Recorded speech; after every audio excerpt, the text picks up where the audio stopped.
Hello दोस्तों, नमस्कार। स्वागत है एक बार फिर से आप सभी के अपने प्रिय चैनल पर। दोस्तों आपको बता दें जो अभी की सबसे बड़ी खबर आ रही है, जहां जंग में आसमान से दुश्मनों पर अब बरसेगी मौत, वायुसेना को मिलने जा रहा है ये शिकारी विमान। बहुत बड़ी खबर दोस्तों आपको बताएंगे हम, और इसी बीच बताएंगे जहां इंडोनेशिया में चीन को बहुत बड़ा और कड़ा संदेश देगा अपना भारत, किस प्रकार दोस्तों हम आपको बताएंगे। और इसी बीच बताएंगे जहां डिफेंस मिनिस्टर के साथ बात करते करते सो गए पुतिन। जी हाँ, कैंसर का इलाज करवा रहे हैं रूसी राष्ट्रपति। बहुत बड़ा दावा हुआ है दोस्तों, बताएंगे किसने ये दावा किया है। और इसी बीच हम आपको बताएंगे जहां पर चाइना के बनाए गए बंदरगाह को पाकिस्तानियों ने दी है बंद कराने की धमकी, दे दिया है क्लियर अल्टीमेटम। बहुत बड़ी खबर दोस्तों। और इसी बीच बताएंगे जहां अगर आप भी जॉब करते हैं दोस्तों और घर से बाहर निकलना होता है तो आप सभी के लिए मौसम विभाग से जुड़ी ताजा अलर्ट बताने वाले दोस्तों, तो हर तरह की जानकारी बताएंगे, तो आराम से बने रहेगा वीडियो के अंत तक।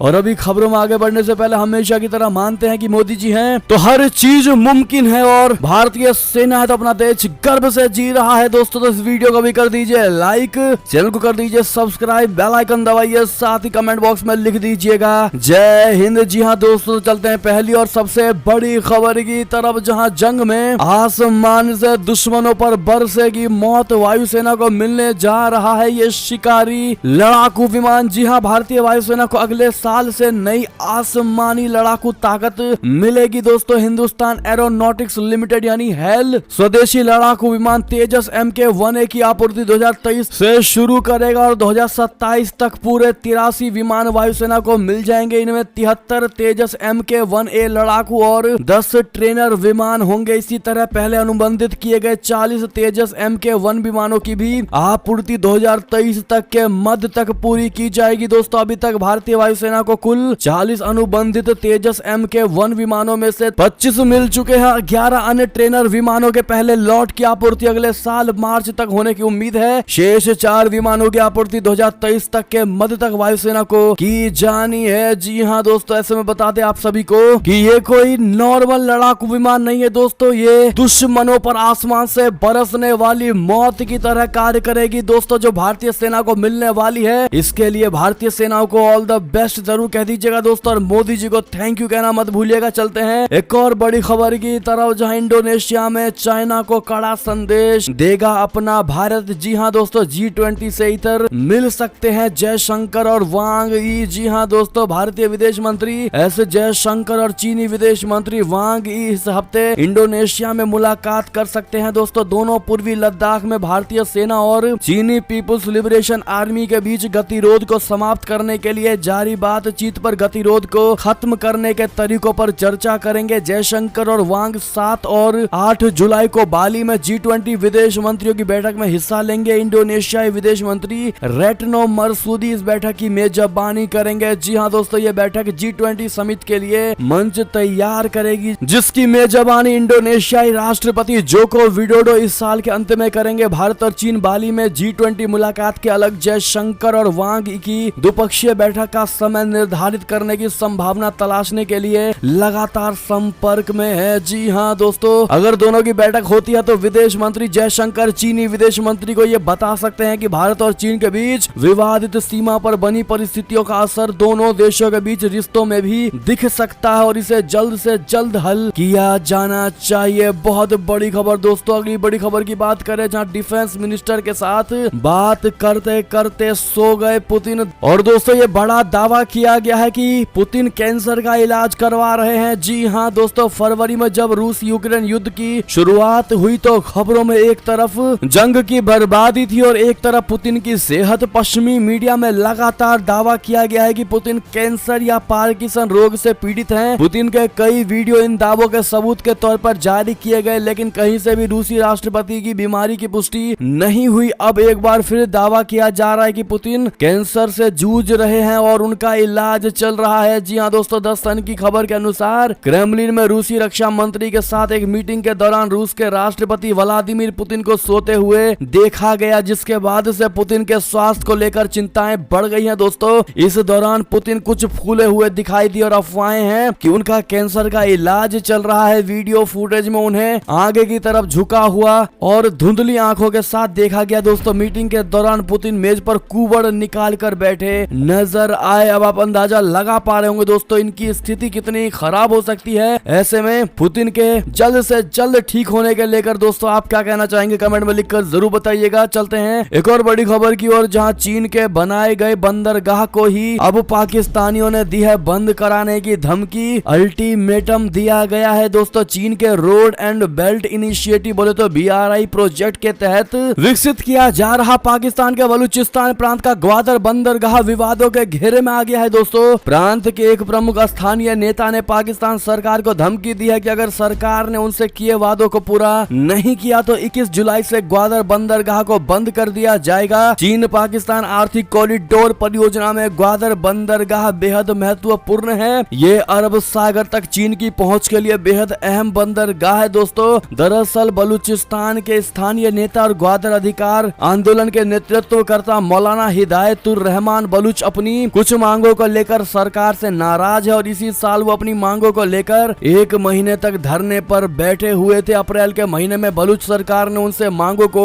पूरा करने का वादा किया था, जिसके बाद उन्होंने धरना समाप्त कर दिया था। बड़ी खबर दोस्तों, ऐसे में अब पाकिस्तान के साथ चाइना के भी रिश्तों में तल्खियां देखने को मिली हैं दोस्तों। और आगे अब क्या होने वाला है इसके लिए चैनल पर नए हैं दोस्तों तो चैनल को सब्सक्राइब करके बेल आइकन जरूर दबा दीजिएगा और हमारे यूट्यूब फैमिली का मेंबर बन जाइएगा दोस्तों। अगली बड़ी खबर की बात करें, जहां इमरान खान बिना कोकीन के 2 घंटे तक भी नहीं रह सकते। जी हाँ दोस्तों, ऐसा हम नहीं बल्कि खुद इमरान खान की पूर्व पत्नी ने यह आरोप लगाया है दोस्तों। पाकिस्तान के पूर्व PM इमरान खान पर बड़ा आरोप। बता दें पाकिस्तान की सत्ता से बेदखल होने के बाद इमरान खान देश भर में जलसे कर रहे हैं दोस्तों। भारी भीड़ को संबोधित करते हुए वो लगातार शहबाज शरीफ सरकार पर अटैक कर रहे हैं और उन्हें चुनाव में उतरने को चुनौती दे रहे हैं दोस्तों। लेकिन इस बीच पंजाब सूबे के होम मिनिस्टर अताउल्ला तरार ने उन पर सनसनीखेज आरोप लगाया है दोस्तों, जिस पर चर्चाएं तेज है। तरार ने कहा है कि इमरान खान शुरू से ही ड्रग एडिक्टिव रहे हैं। सरकार जानती है कि उनसे उनके आलीशान घर बानी गाला तक ड्रग कौन पहुंचाता है। चरस और कोकीन के बिना तो इमरान खान 2 घंटे भी नहीं रह सकते। लाहौर में मीडिया से बात करते हुए तरार ने कहा है कि हम ड्रग्स लेने के आरोप में इमरान खान को किसी भी वक्त अरेस्ट कर सकते हैं, लेकिन ऐसा करना नहीं चाहते। वो जेल में बिना नशे के कैसे रह पाएंगे। चलते हैं दोस्तों एक और बड़ी खबर की ओर, जहां पर POK सरकार ने 34 करोड़ में खरीदी लग्जरी कारें। जहर खाने के भी पैसे नहीं, भड़क गए लोग। जी हाँ दोस्तों, एक तरफ जहां पाकिस्तान अपना खर्च चलाने के लिए जूझ रहा है और इसी कड़ी में उसने पाकिस्तान अधिकृत कश्मीर को दिए जाने वाले फंड में भी कटौती की है। इसी कटौती के चलते पाकिस्तान अधिकृत कश्मीर में भी स्थिति बदतर हो चुकी है। लेकिन इसके बावजूद भी POK के फर्जी हुक्मरान अपनी विलासिता से बाज नहीं आ रहे हैं। अभी हाल ही में POK सरकार ने 34 करोड़ रुपए खर्च करके 72 नई लग्जरी कारें खरीद डाली हैं दोस्तों। हालांकि इस फैसले पर स्थानीय लोग ही विरोध में उतर आए हैं। जी हाँ दोस्तों, इस फैसले के विरोध में लोग और स्थानीय सामाजिक संगठन प्रदर्शन पर उतर आए हैं। एक्सपर्ट्स का मानना है दोस्तों कि ऐसे कठिन समय में इसकी जरूरत नहीं, क्योंकि इस फैसले की वजह से POK की अर्थव्यवस्था और ज्यादा चरमरा सकती है। एक और बड़ी खबर की बात करें, जहां पर स्वीडन फिनलैंड की नाटो सदस्यता में अड़ंगा लगा सकता है तुर्की। प्रोटोकॉल पर साइन, लेकिन एर्दोगान को कुछ और ही मंजूर। जी हाँ दोस्तों, नाटो के 30 सहयोगियों ने मंगलवार को स्वीडन और फिनलैंड को सदस्य बनाने संबंधी प्रोटोकॉल पर हस्ताक्षर किए, जिससे दोनों देशों का सदस्यता संबंधी अनुरोध विधायी मंजूरी के लिए गठबंधन की राजधानियों को भेजा गया। फरवरी में पड़ोसी यूक्रेन पर आक्रमण और उसके बाद से सैन्य संघर्ष के मद्देनजर इस कदम ने रूस को रणनीतिक तौर पर अलग थलग किए जाने के प्रयासों को और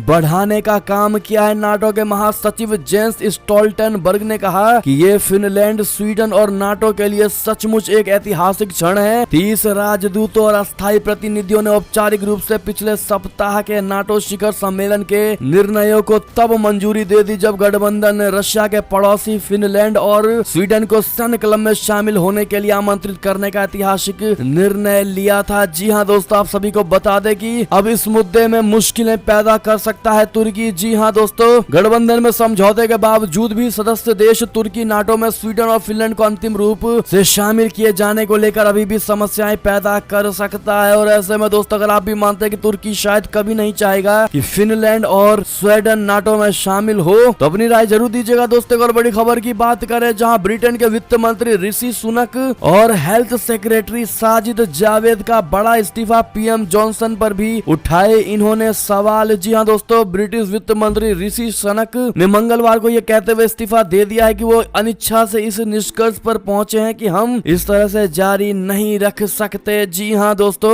एक और बड़ी खबर की बात करें जहां ब्रिटिश विदेश मंत्री ने उठाया हिंदुओं के उत्पीड़न का मुद्दा, धर्म आस्था की स्वतंत्रता को लेकर कही ये बातें। जी हां दोस्तों, ब्रिटेन सरकार द्वारा धर्म या आस्था की स्वतंत्रता यानी FORB को बढ़ावा देने के लिए लंदन में एक वैश्विक शिखर सम्मेलन की मंगलवार को शुरुआत हुई। दोस्तों, इसके शिखर सम्मेलन की शुरुआत में यूके की विदेश सचिव ने दुनिया भर में धार्मिक स्वतंत्रता को लेकर बढ़ रहे खतरों के क्रम में हिंदुओं के उत्पीड़न के मुद्दे पर भी सवाल उठाए। लंदन के क्वीन एलिजाबेथ सेंटर में आयोजित सम्मेलन में भाषण के दौरान यूके की विदेश सचिव लिंज ट्रंस ने कहा कि धर्म या आस्था की स्वतंत्रता एक मौलिक स्वतंत्रता है जैसे कि स्वतंत्र भाषण या लोकतंत्र, लेकिन दुनिया की 80% से अधिक आबादी उन देशों में रहती है जहां धर्म या आस्था की स्वतंत्रता खतरे में है। एक और बड़ी खबर की बात करें दोस्तों, जहां पर चांद पर कब्जा करना चाहता है चीन, नासा ने दी बहुत बड़ी चेतावनी। जी हां दोस्तों, चीन के अंतरिक्ष में बढ़ते खतरनाक मंसूबे पर अमेरिकी अंतरिक्ष एजेंसी नासा ने बड़ी चेतावनी दी है। दोस्तों, नासा के प्रशासक बिल नेल्सन ने कहा है कि चीन संभवतः चंद्रमा पर कब्जा करना चाहता है और ये उसके सैन्य अंतरिक्ष कार्यक्रम का हिस्सा है। उन्होंने कहा कि अमेरिका अब एक नई अंतरिक्ष रेस में शामिल हो गया है जो इस बार चीन के साथ है। 1990 के दशक से पहले अमेरिका की सोवियत संघ के साथ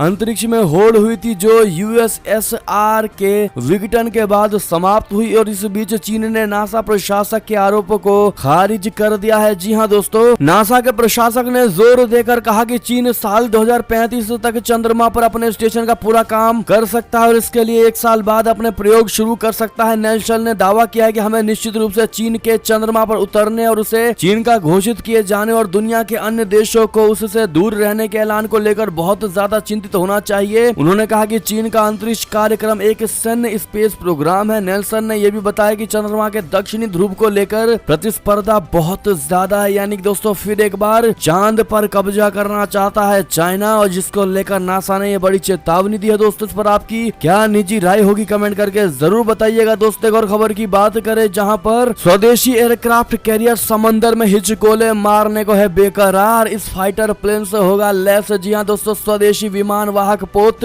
यानी IAC विक्रांत अब भारतीय नौसेना में शामिल होने के लिए पूरी तरह तैयार है। दोस्तों, समंदर की लहरों पर ही अपनी हर परीक्षा में सफल रहा है और इस एयरक्राफ्ट कैरियर पर अब दुनिया के सबसे बेहतरीन फाइटर प्लेन तैनात करने को लेकर माथापच्ची चल रही है। भारतीय नौसेना इस बात को लेकर विचार कर रही है कि कौन सा बेहतरीन फाइटर एयरक्राफ्ट तैनात किया जाए। गौरतलब है कि स्वदेशी विमान वाहक पोत IAC विक्रांत पर 2 बेहतरीन फाइटर्स का ट्रायल किया जा चुका है। इनमें से अमेरिकी F-18 सुपर हार्नेट, फ्रांस के राफेल M शामिल हैं। इसके बाद अब इसके अंतिम रिपोर्ट का इंतजार किया जा रहा है। दोस्तों, इस रिपोर्ट के बाद ये फैसला लिया जाएगा कि विक्रांत पर अमेरिकी F-18 सुपर हार्नेट तैनात किया जाए या राफेल। जी हां दोस्तों, एक और बड़ी खबर की बात करें जहां अगर ऐसा हुआ तो भारत को और सस्ता तेल बेचेगा रशिया। जी हां दोस्तों, ग्रुप ऑफ 7 बोले तो G7 देशों ने भारत और चीन से रूसी तेल को और अधिक कम कीमतों पर खरीदने को लेकर सकारात्मक बातचीत की है। ये देश चाहते हैं कि भारत और चीन कम से कम कीमतों पर रूसी तेल की खरीद करें ताकि रूस को आर्थिक नुकसान हो, यानी रूस को आर्थिक रूप से कमजोर किया जा सके। आपको बता दें दोस्तों, G7 देशों ने मिलकर यह फैसला किया है कि वो रूसी तेल की एक न्यूनतम कीमत निर्धारित करेंगे और उस निर्धारित कीमत से अधिक पर अगर कोई देश तेल खरीदता है तो उसका परिवहन प्रतिबंधित कर दिया जाएगा। प्रति बैरल रूसी तेल की कोई न्यूनतम कीमत नहीं निर्धारित की गई है। G7 देशों का कहना है कि रूसी तेल की कीमत उतनी ही रखी जाएगी जिससे रूस को अपना तेल उत्पादन न बंद करना पड़े। यूक्रेन पर आक्रमण को लेकर पश्चिमी देशों ने रूसी तेल पर पहले ही कई प्रतिबंध लगाए हैं। दोस्तों, बेंचमार्क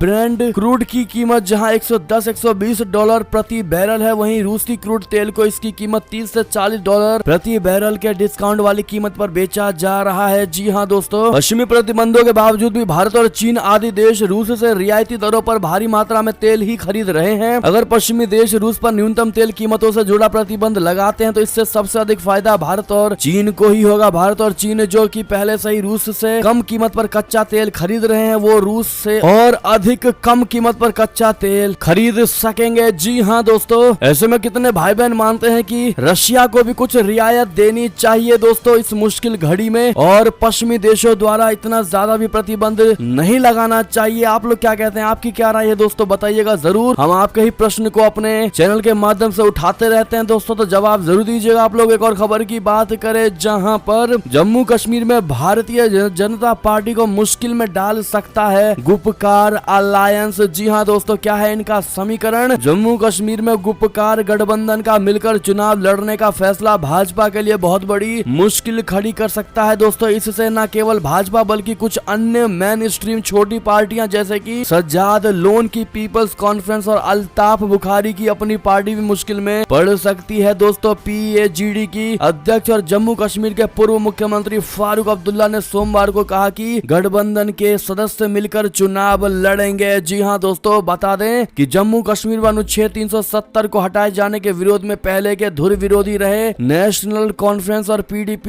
एक ही बैनर तले साथ आ गए थे दोस्तों। ऐसे में गुपकार अलायंस को लेकर आपकी क्या राय होगी दोस्तों, क्या भारतीय जनता पार्टी को टक्कर दे पाएंगे ये अलायंस, जैसा कि कयास लगाया जा रहा है दोस्तों। आपकी जो भी राय हो कमेंट करके जरूर बताइएगा। एक और बड़ी खबर की बात करें जहां पर अमेरिका से एक और बड़ी खबर आ रही है दोस्तों, जहां पर इंडियाना में फिर से नई फायरिंग। इंडियाना में 10 लोगों को गोली मार दी गई दोस्तों, 3 की मौत। जी हाँ दोस्तों, ये दूसरी बड़ी घटना है कल की। अमेरिका में लगातार दूसरे दिन फायरिंग की घटना सामने आई है दोस्तों। इंडियाना में गोलीबारी किए जाने से 3 लोगों की मौत हो गई है। हमलावरों ने 10 लोगों को गोली मारी और ये घटना ब्रे इंडियाना के गैरी की है दोस्तों। यहाँ ब्लॉक पार्टी में घटना हुई है। अमेरिका में फायरिंग कोई नई बात नहीं है। एक दिन पहले सोमवार को स्वतंत्रता दिवस पर शिकागो में हुई फायरिंग ने सभी को चौंका दिया था। फ्रीडम परेड निकलते वक्त अचानक गोलियां चलने लगी। परेड में फायरिंग के बाद अफरा तफरी मच गई। घटना में 6 लोगों की मौत हो गई थी जबकि 24 लोग घायल हो गए थे। हमलावर ने छत से गोलियां बरसाई थी। हमलावर को पकड़ लिया गया था दोस्तों, उसकी उम्र 22 साल बताई जा रही है। और खबर की बात करें जहां पर आखिर श्रीलंका में नहीं सुधरे हालात, PM विक्रम सिंघे ने बताई आगे की क्या है योजना। जी हाँ दोस्तों, श्रीलंका के प्रधानमंत्री रानिल विक्रम सिंघे ने मंगलवार को संसद को बताया है कि IMF के साथ एक बेल आउट पैकेज पर समझौता होने के बाद उनका देश भारत, चीन और जापान जैसे मित्र देशों के एक दानदाता सम्मेलन का आयोजन करेगा।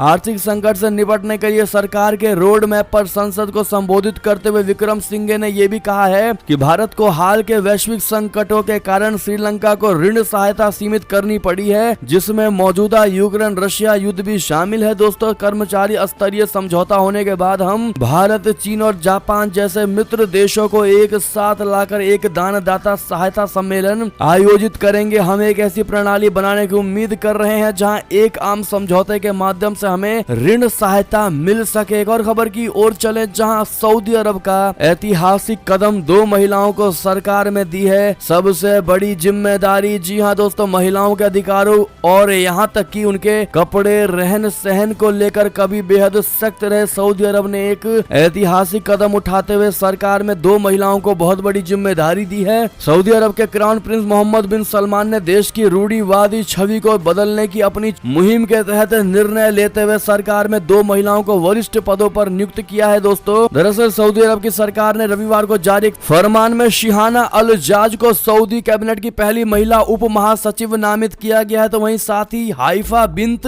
मोहम्मद अल सऊद को पर्यटन के उप मंत्री के रूप में नियुक्त किया गया है। जी हाँ दोस्तों, एक और खबर की बात करें जहां पर बीच हवा में स्पाइस जेट विमान के विंडशील्ड में दरार, मुंबई में उतारा गया फ्लाइट। जी हाँ दोस्तों, एक दिन में दूसरी बड़ी घटना स्पाइस जेट से ही जुड़ी निकलकर सामने आई है। जी हाँ दोस्तों, दिल्ली से सऊदी अरब जा रहे स्पाइस जेट के फ्लाइट को दोस्तों कराची में उतारा गया था, वो भी गलत इंडिकेशन के चलते। लेकिन उसी के बाद जो बड़ी खबर आ रही है स्पाइस जेट से ही जुड़ी, जहां पर उसी दिन स्पाइस जेट के एक विमान को हवा में विंडशील्ड में दरार आने के बाद मुंबई में उतारा गया दोस्तों। एयरलाइन ने कहा है कि गुजरात के कांडला से उड़ान भरने वाले स्पाइस जेट के एक विमान ने मुंबई में प्राथमिकता के तौर पर लैंड किया गया क्योंकि इसकी बाहरी विंडशील्ड में बीच हवा में दरार आ गई थी। स्पाइस जेट के विमान के साथ दिन में यह दूसरी घटना है। अधिकारियों ने कहा है कि स्पाइस जेट की कांडला मुंबई फ्लाइट 23,000 फीट की ऊंचाई पर थी जब विंडशील्ड का बाहरी हिस्सा टूट गया था। जी हाँ दोस्तों, ऐसे में स्पाइस जेट में लगातार घटना आ रहे हैं दोस्तों। ये एक दिन में 2 घटना है, लेकिन इससे पहले भी काफी ज्यादा घटनाएं स्पाइस जेट को लेकर आ चुकी हैं। आखिर स्पाइस जेट के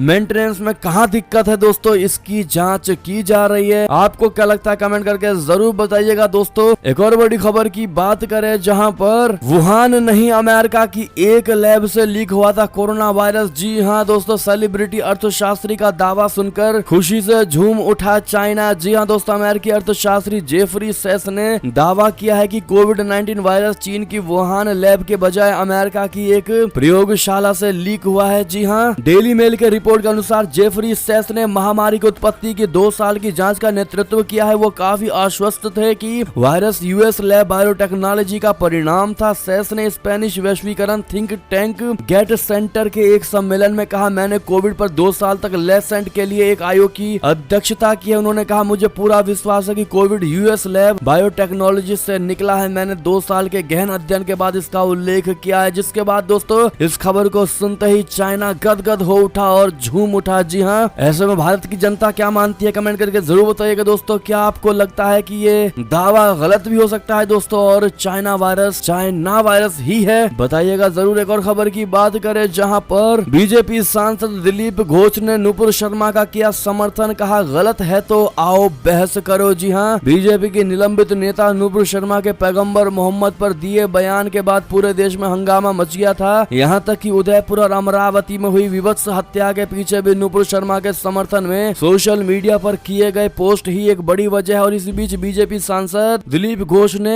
निलंबित पार्टी प्रवक्ता नुपुर शर्मा का समर्थन किया और हिंसा की घटनाओं के पीछे विचारधारा को जिम्मेदार ठहराया। जी हाँ दोस्तों, बीजेपी नेता दिलीप घोष ने नुपुर शर्मा का समर्थन किया। नुपुर शर्मा की पैगंबर मोहम्मद पर की गई अपनी विवादित टिप्पणी के बाद मुस्लिम समाज लगातार उनका विरोध कर रहा है। यहाँ तक कि मुस्लिम देशों ने उनके बयान की कड़ी निंदा की थी। कॉन्क्लेव में अपनी राय रखते हुए दिलीप घोष ने कहा, आजादी से पहले दंगे हुए थे और सैकड़ों लोग मारे गए थे। दुनिया इस हिंसा के पीछे की विचारधारा के खिलाफ बोलने से डरती है। अगर आपको लगता है कि नुपुर शर्मा ने जो कहा वो गलत है तो आओ और बहस करें। अपना तर्क सार्वजनिक रूप से टीवी पर दें। पैगंबर मोहम्मद पर टिप्पणी के बाद नुपुर शर्मा के विरोध पर भड़की हिंसा का जिक्र करते हुए कहा दिलीप घोष ने कि तर्क के बजाय आप तलवार निकाल रहे हैं। एक और बड़ी खबर की बात करें दोस्तों, जहां पर शिंदे को सीएम बनाने का सुझाव मैंने दिया था। जी हां, एकनाथ की सफलता अब मेरी जिम्मेदारी, बता दे फडणवीस ने बहुत बड़ा बयान दिया है दोस्तों। महाराष्ट्र के डिप्टी सीएम देवेंद्र फडणवीस ने कहा है कि एकनाथ शिंदे को सफल मुख्यमंत्री बनाना अब मेरी जिम्मेदारी है और ये सुनिश्चित किया जाएगा। फडणवीस मंगलवार को नागपुर के प्रेस क्लब में मीडिया से बातचीत कर रहे थे। फडणवीस ने ये भी कहा कि शिंदे को सीएम बनाने का प्रस्ताव मैंने ही केंद्रीय नेतृत्व को भेजा था। वहीं पूर्व मुख्यमंत्री उद्धव ठाकरे ने शिंदे गुट पर भी हमला बोला है दोस्तों। देवेंद्र फडणवीस ने कहा है कि अगर मैंने अनुरोध किया होता तो मैं मुख्यमंत्री बन सकता था। हमने विचारधारा के लिए शिवसेना का मुख्यमंत्री बनाया। शिंदे को मुख्यमंत्री बनाने का मेरा प्रस्ताव था, लेकिन पार्टी के वरिष्ठ नेताओं ने जोर देकर कहा कि अगर मैं बाहर रहा तो सरकार नहीं चलेगी, इसलिए मैंने उनके आदेश पर उप मुख्यमंत्री पद स्वीकार किया। ऐसे में दोस्तों देवेंद्र फडणवीस की बात का आप समर्थन करेंगे, हाँ या ना में जवाब जरूर दीजिएगा। चलते हैं और खबर की ओर, जहां चित्रकूट में कोदंड वन की स्थापना। सीएम योगी ने हरिशंकरी का पौधा लगाकर की शुरुआत। श्री राम की तपोभूमि में लगेंगे 35 करोड़ पौधे। जी हाँ, मुख्यमंत्री योगी आदित्यनाथ जी ने सरकार के 100 दिन पूरे होने पर कल यानी 5 जुलाई को चित्रकूट में माणिकपुर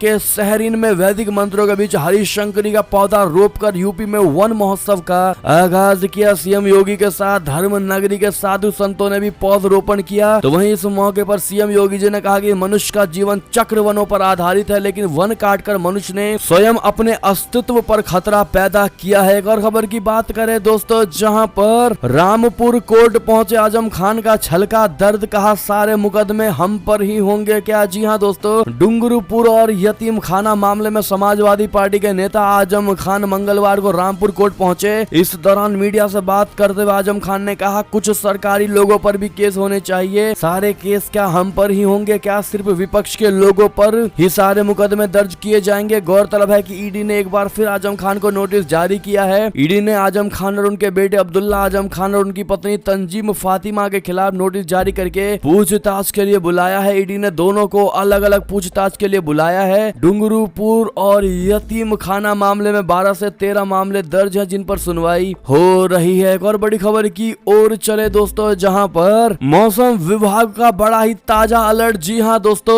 दिल्ली एनसीआर के लोगों के लिए बड़ी खबर है, जहां पर पिछले कुछ दिनों से उमस और गर्मी से जूझ रहे दिल्ली एनसीआर के लोगों के लिए भारतीय मौसम विज्ञान विभाग की ओर से राहत भरी खबर आ रही है। दोस्तों, ताजा पूर्वानुमान के मुताबिक 5 जुलाई यानी कल मंगलवार से ही लेकर आगामी 8 जुलाई के दौरान सिर्फ दिल्ली एनसीआर ही नहीं बल्कि पंजाब, हरियाणा, चंडीगढ़, उत्तर प्रदेश और राजस्थान में अलग अलग जगह बरसात होने के आसार हैं। दिल्ली एनसीआर के लोगों को गर्मी और उमस से बेहद ज्यादा राहत मिलेगी दोस्तों। और इसी बीच ये थी अब तक की सारी बड़ी खबरें। आपको हमारी खबर कैसी लगी? आशा करता हूँ बहुत अच्छी लगी होगी दोस्तों। अगर थोड़ी भी अच्छी लगी है तो इस वीडियो को भी अपने भाई बंधुओं में व्हाट्सएप, फेसबुक, ट्विटर के जरिए पूरे भारत में शेयर करना बिल्कुल मत भूलिएगा दोस्तों। और अभी कर दीजिए इस वीडियो को लाइक, चैनल को कर दीजिए सब्सक्राइब, बेल आइकन दबाइए, साथ ही कमेंट बॉक्स में लिख दीजिएगा जय हिंद जय भारत। तो मिलते हैं आप अगली बड़ी खबर में दोस्तों। तब तक के लिए अपना ख्याल रखिएगा। आप सभी का बहुत बहुत धन्यवाद साथ देने के लिए, साथ बने रहने के लिए। और खबरों का सिलसिला लगातार हमारे चैनल पर जारी है, तो अपडेट रहना बिल्कुल मत भूलिएगा। अगली बड़ी खबर का इंतजार करिएगा दोस्तों। तो हम मिलते हैं आप अगली बड़ी खबर में। तब तक के लिए जय हिंद जय भारत,